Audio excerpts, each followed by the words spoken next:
Hey, what's up, YouTube? J-Dub here with a review of TNA Impact, WWE Superstars, ECW. Hell, I'm throwing a lot of stuff in there. Before I get started with this video, just like to say thank you so much to all of my 862 subscribers. If you just happen to be watching this video right now and you aren't subscribed to the channel, go ahead and click that yellow button over there. Thanks, Jessie. She would appreciate that very much, wouldn't you? Okay, yeah. Anyway. Also, I need anybody that's still interested in becoming a co-host for the PWTR show to hit me up in my inbox. You can find an annotation somewhere around in this video. Make sure you hit me up with the inbox as soon as possible when you get this message. Show's going to be on Saturday, 6 p.m. Eastern Time. Moving on, let's talk about ECW for a little bit. Basically, the big thing that came out of ECW was David Hart Smith, Tyson Kidd teaming with Jack Swagger to face the ECW champion Christian and Tommy Dreamer. I thought that was a really good look for this Hart Dynasty, Hart trilogy, whatever the hell they want to call themselves. I thought that was a really good look for them to put them with the main event stars of ECW. But like I said, it's only so far that they can go on ECW with that whole faction, and I like to see them go like really far in WWE, but on ECW the options are very limited. Moving on to WWE Superstars, United States Tag Team Unified Tag Team Champions Carlito and Primo defeat Shelton, Benjamin, and Charlie Haas. Jack Swagger defeats Finlay. John Cena made his Superstars debut, and he defeated Ted DiBiase with the STF. This was a pretty good show. Jack Swagger versus Finlay match. It was better than their match that they had at No Way Out. But knowing the ability of both of these guys, it wasn't translating. No. Let's move on to Impact. Impact, while I didn't too much enjoy the show, it was better than Raw, and I could start to see myself incorporate. You know, I'm not technically a TNA fan yet, but I can see it's possibly getting there. The number one big super huge thing in this episode was Victoria made her debut in TNA. She came out after Angelina Love defeated Sojourner Bolt, and she says she needs some new hoes to throw around here. So Victoria came out, she answered the challenge, she took out all of the other beautiful people and said she accepts the challenge. Okay, let's go back to the first match of the night. X Division Championship match, Suicide versus Amazing Red. One, where the hell is this championship match coming from? Two, why is Amazing Red the person to get the championship match? Didn't he just come back to TNA? You know, whatever. Next is a promo by Sting. He and the rest of the main event mafia. He bans the women from MEM. Thank you. He bans the security guards from MEM. Thank you also. Samoa Joe comes out and says he was sent to destroy MEM and kill Kurt Angle. One point that I was thinking about, and Spinnernet brought up also while I was chatting with him, he says, didn't Samoa Joe just take out Kevin Nash at didn't he just take him out at Sacrifice? So now he's on a mission to destroy the main event mafia. So does that mean he has to go through Kevin Nash once again? Like, wasn't their match at Sacrifice, him leaving him bloody in the middle of the ring, wasn't that enough? I guess it wasn't. But hey. Anyway, moving on. Second match tonight. Ladder match for the Feast of Fire case. Doug Williams versus Cody Deaner. It was an open challenge. Doug Williams ends up winning the match. He keeps the Feast of Fire case. Next is a promo between Stevie and Abyss. And Raven makes his return during the promo. The crowd was like, they were kind of like indifferent.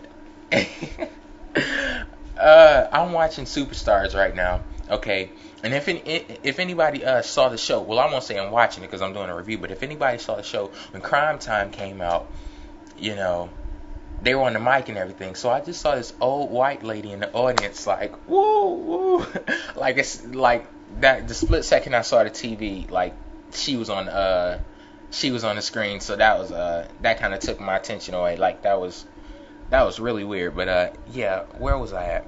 Stevie and Abyss promo. Raven makes his return to TNA, and the crowd was kind of indifferent because at first they didn't even have any reaction to him at all because he came out and he came through the crowd and everybody was like, oh, Raven.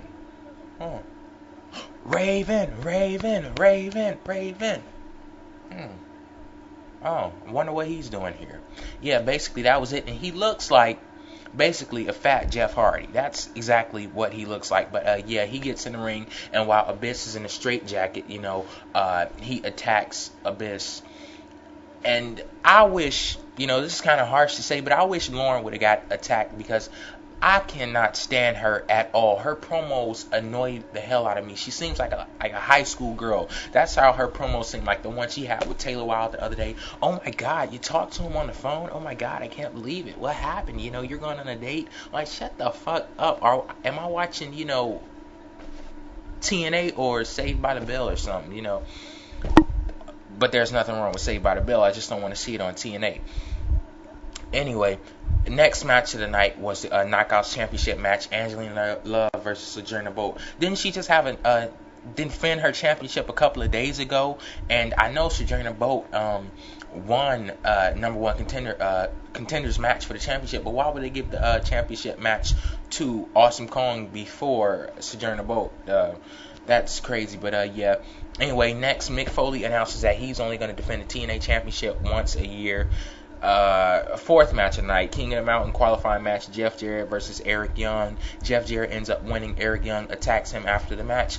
Fifth and final match of the night, another King of the Mountain qualifying match, AJ Styles versus Daniels. Now, on the wrestling news sites, they were talking this up so much. Like, they would say, oh, WWE, they're getting very poor ratings. But, yeah, TNA, oh, they're going to have a great match on, coming up on Thursday. They have all these people debuting. Oh, and yeah, AJ Styles versus Christopher Daniels. Make sure you tune in. People in the audience said it came off real great. Let me tell you how the match came off.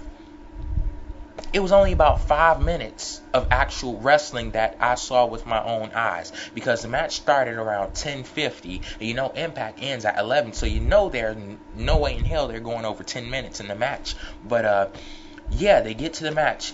With 2 minutes into the match, they go to commercial. Like 3 or 4 minutes later, the match continues. It goes on for another 3 minutes, and then Shane Douglas runs out and attacks Christopher Daniels after AJ Styles wins the match. But yeah, it was pretty good. But that's like seeing a trailer for a movie. Like, where's the rest? Like that commercial used to say, where's the beef? And I didn't see the beef at all for all the hyping up they did for that match.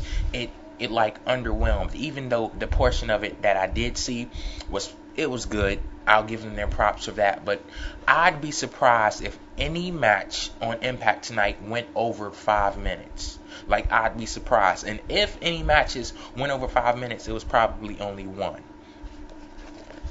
Anyway, moving on. For the people that are still watching this video, like I said, co-host, if you're interested in co-host for the PWTR show, make sure you email hit me up in my inbox. You can click the annotation. But yeah, I have a package from UPS right here. What I want to show, like I said, I'm going to be doing a contest with my channel.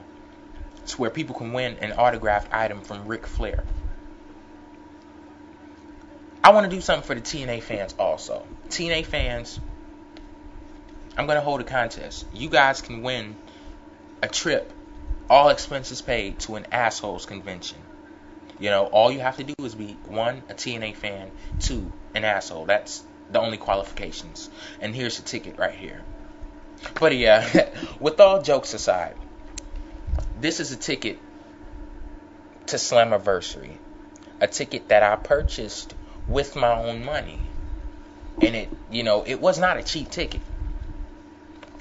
I've now invested money in TNA.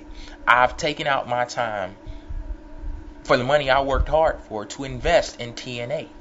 People say I hate TNA, that I'm biased against TNA. Look, I'm going to say this right here. I do not want to bash TNA. I do not want to get on YouTube and bash TNA. But they ask to be bashed. They really do, because that Sacrifice pay-per-view, I was going into it and I wanted a good show. Actually, I was expecting a good show. That's why I was so hard on TNA in that review, because I was pissed off. because I'm like, okay, I'm calling a truce with TNA. I want to bury the hatchet, let bygones be bygones. I'm going to go in here with an open mind. But it was an absolute horrible show. And that's, I'm not taking back anything I said. I know people, you're a WWE mark. First of all, my opinions on TNA have nothing to do with WWE or anything. I could hate both. And I could be a fan of WWE and not like TNA, but that's not to say that just because I'm a fan of WWE, I automatically have to hate TNA. It's just something that does not connect with the TNA pay-per-views with me. I'm liking the Impacts a lot better than I like the actual pay-per-views. And the pay-per-views, people have to pay for.